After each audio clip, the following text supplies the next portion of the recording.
আজকে আমার এক বাবা বলছে এখানে দুর্গা মন্দির হবে। আমি বলছি একটা মন্দির আছে, তারে পারো না রক্ষা করতে, আবার আর একটা কাজ আবার চাও। এটাতেই মুরগিতে পুজো দিবার আসে, আবার আবার দুর্গা মন্দির। এই যুবক ছেলে যারা ভালো করে শুনে যাবে, যুবক যুবতী যারা আছো, যাদের বাড়িতে বাড়িতে মুরগি আছে, এই বুড়ো কয়টা মরবার সময় ভগবানের চরণামৃত না দিয়ে ওই মুরগির পা ধোয়া জল খাওয়াবা।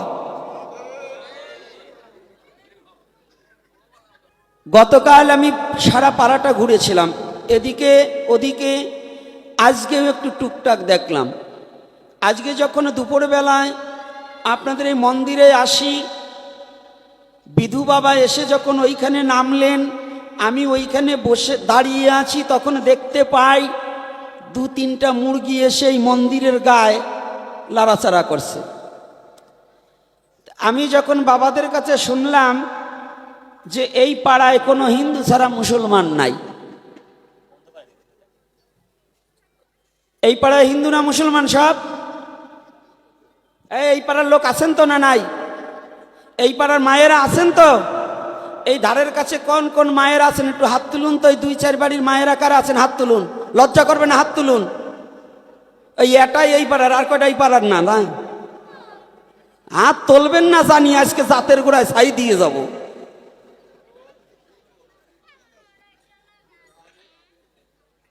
আজকে সনাতন ধর্মকে আজকে শিক্ষা দিয়ে যাব। ওই অধিবাস কীর্তনে বিধু এসে আবার আপনাদের ভালো কথা বলবে, আর আজকে আমি হলো সাইজ করিয়ে যাব এই বেসাইজ গ্রুপে। এই যুবক ছেলে যারা ভালো করে শুনে যাবে, যুবক যুবতী যারা আছো, যাদের বাড়িতে বাড়িতে মুরগি আছে, এই বুড়ো কয়টা মরবার সময় ভগবানের চরণামৃত না দিয়ে ওই মুরগির পা ধোয়া জল খাওয়াবা।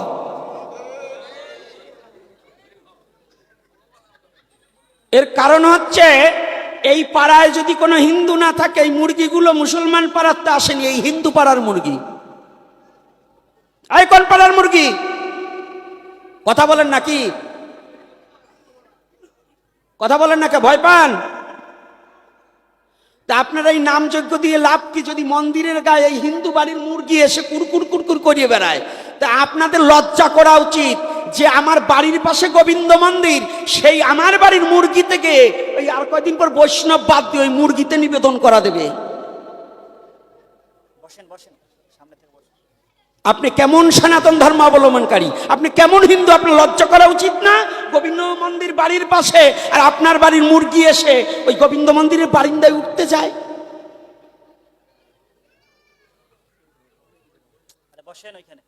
চুপ করে বসুন, এখন মন গেছে খেপে, বাবা রাগ করবেন না, এখন মন কিন্তু মাথা এখন গরম হয়ে গেছে।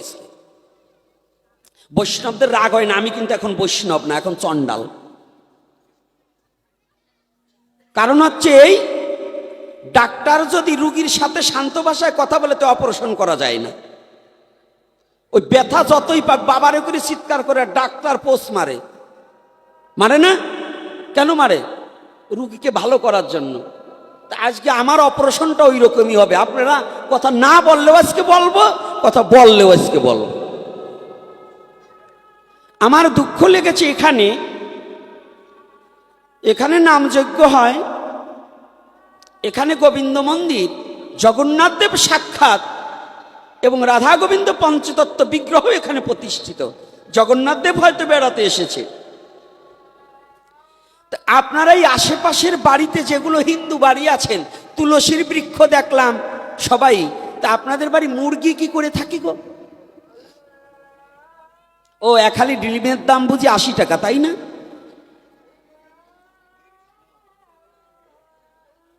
আপনার সন্তান আপনার কথা শোনে না, আজকে বলছে বাবা মা বাবাকে, ছেলে পেলে মা বাবার প্রতি যেন একটু সম্মান দিয়ে কথা বলে, ভালোবাসা দেয়, এই সম্বন্ধে কিছু কথা বলবেন। কোন জায়গা বলবো? কারণ মূলেই তো ভুল করছেন আপনারা।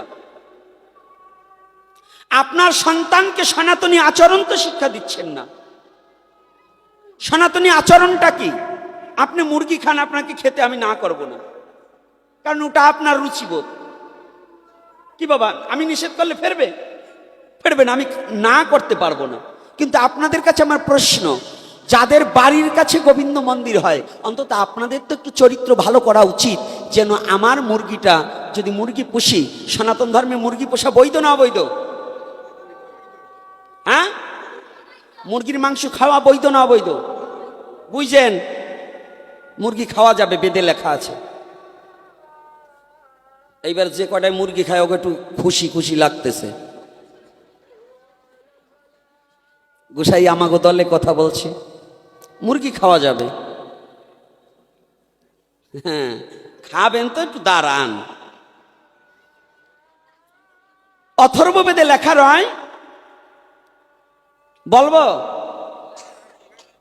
একটু বলবো নাকি? কি মায়েরা কি বলেন, বলবো? বলছে অকামটা তো আমরাই ঘটাইছি, তাহলে আমরা কি করি বলবো যে ইয়ে করেন? এই পুরুষ ছেলের দোষ না, এই নারী জাতের মধ্যে কিছু আনারি আছে, ওরা স্বামীকেও মানে না, শ্বশুরকেও মানে না, ভাসুরকেও মানে না, ও যা করবে তা করবেই। এই আনারির দলে মুরগি পালে। ও অরিজিনাল নারী যারা, তারা কোনোদিন মুরগি পুষতে পারে না, সনাতন ধর্মে জন্মগ্রহণ করে। যেগুলো ভাসুর শ্বশুরকে নিজের স্বামীকে দেখায়, ওই যে মায়ের স্বামীকে মারে গোপনে, ওইগুলো মুরগি পোষে। কারণ ওরা স্বামীকে, স্বামীর কমেন্টও মানে না, কাউকে শ্রদ্ধা ভক্তি করতে জানে না। ওরা নামে মাত্র হিন্দু, ওরা নামে মাত্র সনাতন নামধারী, কিন্তু আচরণ সব জবনে। আপনি জানেন বাংলাদেশের মধ্যে এখন শিক্ষিত মুসলমানরা মুরগি পোষে না। আপনি যে দেখুন টাউন বাজারে ভালো ঘরের ফ্যামিলি মুসলমানরা, তারা মুরগি পোষে না, বলে ওইখানে সেখানে নোংরা আবর্জনা পায়খানা করে, ও পোষলে পরে আমাদের পরিবেশ নষ্ট হয়ে যাবে। আর আপনি সনাতনী নারী হয়ে আপনি মুরগি পোষার জন্য ব্যস্ত হয়ে গেছেন।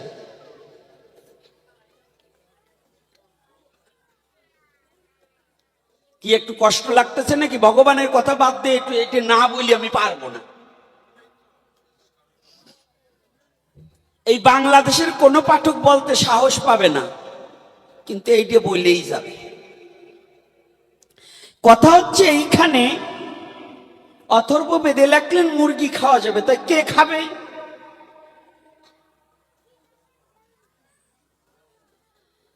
এই অথর্ববেদে লিখেছে তৎকালীন সময় এই টিবি রোগের আর এক নাম ছিল যক্ষা। টিবি রোগের আর এক নাম কি? যক্ষা। যার হইছে যক্ষা সে পায় না রক্ষা। এই যক্ষা রোগ যাদের হতো কিংবা টিবি রোগ যাদের হতো, তাদের থালায় কেউ খেত না, তার বিছনায় কেউ ঘুমাতো না। কি যারা সায়েন্স নিয়ে লেখাপড়া করেছেন, কি এই জীবাণু ছড়িয়ে তাদের হতো না? এই ভদ্রলোকরা কথা বলবেন মাঝে মাঝে, না মিথ্যা বলছি? এজন্য আর্য মহর্ষিরা দেখলেন টিবি রোগের পথ্য হিসাবে যদি কচি বন্য মোরগের মাংস খাওয়া যায় তাহলে ওই টিবি রোগটা দমন থাকে। এই জন্য অথর্ববেদে লিপিবদ্ধ করলেন যারা টিবি রোগের রোগী তাহারা বন্য মোরগ খাইবে। এখন আমাদের ঘরে যদি 13 জন লোক থাকে, তার 14.5 জন হচ্ছে টিবি রোগের রোগী। এই 1.5 জন ভাগে পাইলেন কোথা থেকে? আপনার ঘরে 13 জন, মুরগি একটা কেটে পাশের বাড়ির আরো কয়েকজনরে নিমন্ত্রণ করে আনেন। তাহলে সনাতন ধর্মের শাস্ত্রে লেখলেন মুরগি খাবে সে টিবি রোগের রোগী যে। তা আপনার ঘরে যখন সবাই এই মুরগি খাচ্ছেন, তাহলে নিশ্চয়ই টিবি রোগের রোগী। কথা বলছে না, মনে মনে গাইলেছে শালার ছেলে বাইরে একা খালি পাইয়ে নেই। আরে যতই মাইরির ভয় দেখান, আমি মাইরের ভয়তে কথা ফেরবো না। প্রথম শাল্টিংটা হলো এই, প্রথম নাম্বার ধোলাই। এই মুরগি পোষা যদি এর পরবর্তীতে এই জায়গা করেন, তাহলে এই নামযজ্ঞ দেওয়া বন্ধ করে দেবেন। এই নামযজ্ঞ দেওয়া আপনাদের কোনো ফল হবে না, এই মন্দিরটা ভেঙে দেবেন। এখানে মুরগির ফার্ম করে নেবেন। এই ওখানে কি কি বাজায় কারা? এই কার বাচ্চা? শব্দ করে আপনি বোঝেন না? খাতিরে ধর্ম রক্ষা পায় না, বন্ধ করুন। শব্দ করে আপনি বোঝেন না? ওখানে কে? একদম বন্ধ করান। আর না হয় আপনার বাচ্চাকে নিয়ে একটু দূরে চলে যান। 5,000 লোক হলেও আমার এত ডিস্টার্ব করে না। এখন যতটা করতেছেন কোনো কথা হবে না, সাউন্ড বন্ধ। একটু বুঝুন সনাতন ধর্মটা কি, একটু বুঝার চেষ্টা করুন। খালি হাতে একটু শাখার কপালে একটু টিপ পড়লেই সনাতনী হওয়া যায় না। তার চরিত্রতা সঠিক করতে হয়, তার আহার বিহার পবিত্রতা রাখতে হয়। সনাতনী হলে গীতাকে মানতে হবে, আর গীতাকে যে না মানে ওটা তো আমি সনাতনী বলি না, ওর তো জন্মেরই ঠিক নাই। সনাতন ধর্মে জন্মগ্রহণ করে শ্রীমদ্ ভগবত গীতাকে যে না মানে, তার গীতার খাদ্যের গুণগত মান লেখা আছে কিনা বলুন। যেখানে যদি কোন সাধুগুরু বৈষ্ণব ব্রাহ্মণ যেই থাকুন এবং ভদ্রলোক যারা শিক্ষিত মন্ডলী আছেন, শ্রীমদ্ ভগবত গীতায়, শ্রীমদ্ ভগবত গীতার 16 অধ্যায় এবং 17 অধ্যায়ে খাদ্যের গুণগত মান বর্ণনা করে দিয়েছেন। সাক্ষাৎ ভগবান শ্রীকৃষ্ণ নিজেই বলে দিয়েছেন 3 প্রকারের খাদ্য, সাত্ত্বিক, রাজসিক, তামসিক। এই খাদ্যের গুণগত মান যদি আপনি রক্ষা না করতে পারেন, আপনি কেমন সনাতনী?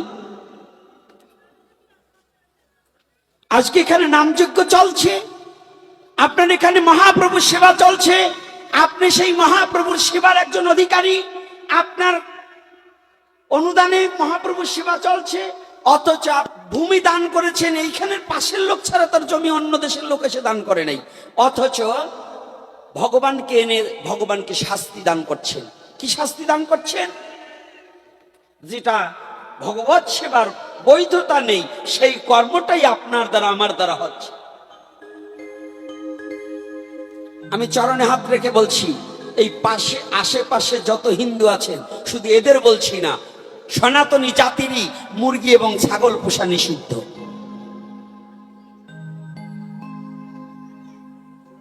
আমি চরণে হাত রেখে বলছি, এই কীর্তন চলবে আগামী দিন থেকে। আগামী এই 2 দিনের মধ্যে মুরগি বাড়ি থেকে পরিষ্কার করুন, না হলে আজ না হোক কাল, কাল না হোক পশু, এজন্য আপনার বিপদ আপনি ডেকে আনছেন। এজন্য আপনার বিপদ আপনি ডেকে আনছেন। কেন জানেন? পরিশ্রমে ধন আনে, পুণ্যে আনে সুখ, অলসতায় দরিদ্র আনে, পাপে আনে দুঃখ। দুঃখটা কিসের কারণ? পাপ কর্ম করলে। তাহলে এই আজকে আপনি মুরগি পোষবেন, এই পাপটা আপনার 50 বছর পরে হলে ভোগ করতে হবে।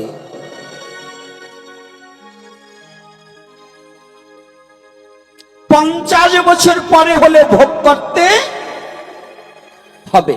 কিভাবে হবে কিনা? বেদিকে একদিনে সৃষ্টি হয় না, আস্তে আস্তে সৃষ্টি হয়। আস্তে আস্তে হয় না? একদিনে কি বেদির রূপ ধারণ করেন? করে না। পাপ করিতে করিতে আস্তে আস্তে পাপের যখন বিশাল সাম্রাজ্য গড়ে তোলে, তখন মানুষ অধঃপতনে নেমে যায়। এজন্য আমি চরণে হাত রেখে বলছি, আশেপাশের মায়েরা, আপনার সন্তানের যদি মঙ্গল চান, আপনার স্বামীর যদি মঙ্গল চান, আপনার স্বজাতির যদি মঙ্গল চান, আপনার ধর্মের যদি মঙ্গল চান, আপনি যদি শুদ্ধ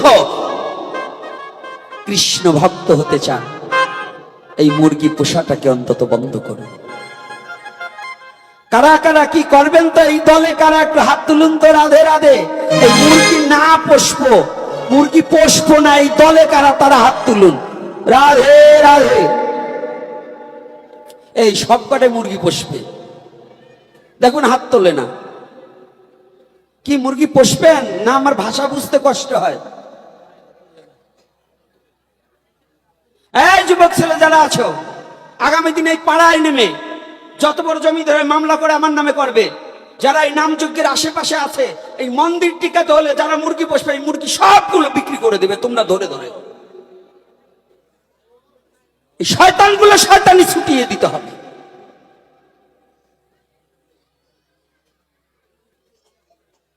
সনাতন ধর্ম নিয়ে আপনি সিনেমিনি খেলতে পারবেন না। এই মায়েরা কথা বলবেন না, আগে আমার দিকে তাকান। আগে নিজের চরিত্র ঠিক না করলে ধর্ম ঠিক থাকে না। ধর্ম কোথায়? যাহা ধারণ করিলে পরে প্রকৃত পক্ষে জীব বেঁচে থাকতে পারে তাহাকে ধর্ম বলে। তিনি ওই গীতার উপরে খালি প্রতিদিন তুলসী দিলেই ধর্ম হয়ে যায় না। ধর্মটা কি? যাহা ধারণ করিলে নৈতিক চরিত্র পরিবর্তন ঘটে তাহাকে ধর্ম বলে। আজকে 30 বছরের মধ্যে যদি এতটুকু পরিবর্তন না করতে পারেন, ভগবানকে কেমন ভালোবেসেছেন, কি নাম যজ্ঞ দিয়েছেন আপনারা? 30 বছর নাম যজ্ঞের বয়স, এখনো মুরগি পোষা বন্ধ হয় না, তাহলে নামের ক্রিয়া শক্তি হয় নাই? আর এখানে যত পাঠক যত বৈষ্ণব আসে এরা কি খালি খেয়ে খেয়ে চলে যায় নাকি? টাকা পেলেই চলে যাবে নাকি? পরিবর্তন ঘটাতে হবে। এজন্য চরণে হাত রেখে বলছি, আমার কথাগুলি কষ্ট পাবেন না, আমার জন্য বলছি না, এটা আমার জন্য বলছি না, আমার ধর্মকে রক্ষা করার জন্য বলছি, আমার জাতিকে রক্ষা করার জন্য বলছি, আমি আপনাকে ভালো রাখার জন্য বলছি, আমার জন্য বলছি না। এ বিশ্বজগতে আমার গৌরহরির চরণ ছাড়ার বিশ্বজগতে আমার কিছু নেই। তথাপিও আপনি আপনাদের মতো কোনো না কোনো মায়ের গর্ভেই তো আমার জন্ম, আপনাদের মতো কোনো না কোনো বাবার ঔরসেই তো আমার জন্ম। তাহলে আপনারাই আমার মা, আপনারাই আমার বাবা। আপনারা যাতে সুখে থাকতে পারেন, আপনারা যাতে শান্তিতে থাকতে পারেন, আপনাদের যাতে চলার পথ সুগম হয়, ভগবত ধামে যেতে পারেন, এই জন্যই আমার এই আলোচনা করা। না হলে করতাম না, না হলে কোনোদিন করতাম না। আপনাদের বকে আমার লাভ কি বলুন?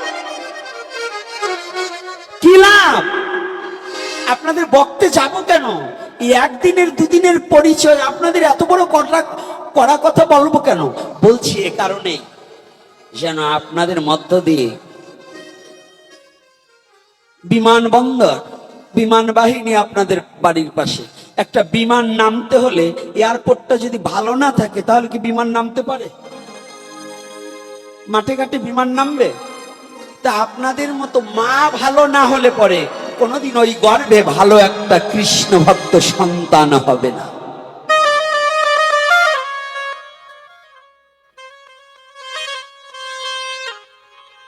কে বলেছিলেন আমাকে ভালো একটা মা দাও,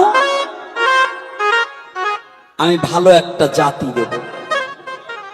লেপনিয়ান বলেছিল না? কি বলেছিল? আমাকে ভালো একটা মা দাও, আমি ভালো একটা জাতি দেব।